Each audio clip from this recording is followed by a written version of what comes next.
I will give each group up to 5 minutes for an opening statement, and then we will proceed with rounds of questions. I now invite Dr. Bryant to make an opening statement. Please go ahead, 5 minutes. Bonjour, mesdames et messieurs. Hello, ladies and gentlemen. I thank you for having invited me today. Firearms officer, I have a dual mandate to supervise Firearms Act licensing in Alberta, as other CFOs do, but also to work relentlessly for a more principled firearms program in Canada. Since assuming this role, I have made safety number one. This means rejecting trendy solutions and focusing on the work that will truly make a difference. Part of that work is ensuring responsible, law-abiding firearms owners in Alberta understand all the laws and regulations they face. I therefore regularly engage with members of Alberta's vibrant firearms community. In 2021-22 alone, I attended well over 50 events and met with thousands of Albertans. Excuse me. Time and again, I hear that confidence in Canada's firearms control system has eroded. That confidence is an essential element in building safer communities. If we want people to go beyond legal minimums and proactively contribute to public safety, they must feel heard and respected.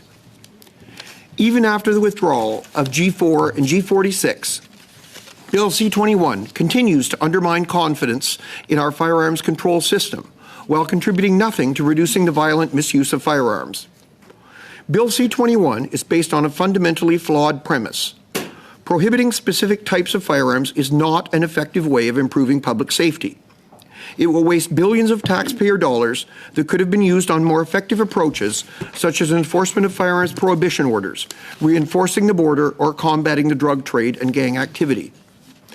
The ban on most handgun transfers and the Order in Council prohibitions of May 2020 have had a devastating impact on the assets of hundreds of thousands of Canadians. With strokes of a pen, billions of dollars worth of legally acquired property was rendered unsaleable. The scope of C-21 is absurdly broad. The ban on handgun transfers includes even single-shot, muzzle-loading flintlocks and percussion revolvers and pistols, as well as precious historical artifacts and family heirlooms.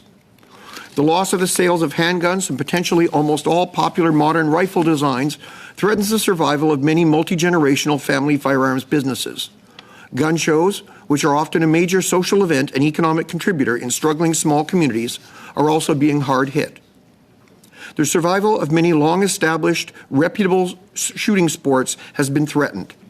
The competitions put on by these organizations bring visitors that support the economic viability of small communities.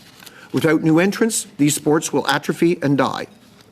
Over time, C-21's prohibitions will also undermine the economic viability of the shooting ranges Canadians rely on for a safe, well-regulated place to shoot. These ranges are not only where hunters go to sight in their hunting rifles, but also where police and others who require firearms for their jobs go to train. Many things could have been done to lessen the collateral damage of Bill C-21. The firearms targeted for prohibition could have been made restricted and their numbers capped. Or, if these guns are prohibited, the cost to the taxpayer and the impact on property rights could have been reduced by grandfathering them and allowing full transferability among licensed Canadians. Shooting sports could have been safeguarded by allowing the chief firearms officer of each province to designate which sport shooting organizations in his or her province can write letters allowing carefully vetted individuals access to sporting exemptions. Provisions could also have been included to address the real issues around illegal firearms. 3D printing alone could easily supply the entire demand for illegal firearms across Canada before long.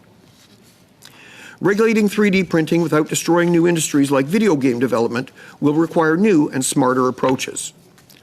The fact that Bill C-21 does not include any such damage reduction measures reinforces the conclusion that the goal of this bill is demonstratively not about public safety, but an attempt to destroy long-established communities of law-abiding firearms owners across the country by targeting their property. These are the people who perform a vital public service by socializing new firearms owners into responsible firearms use.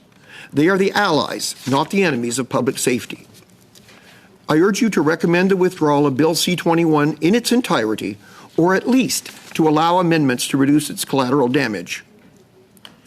Strengthening public safety is hard enough.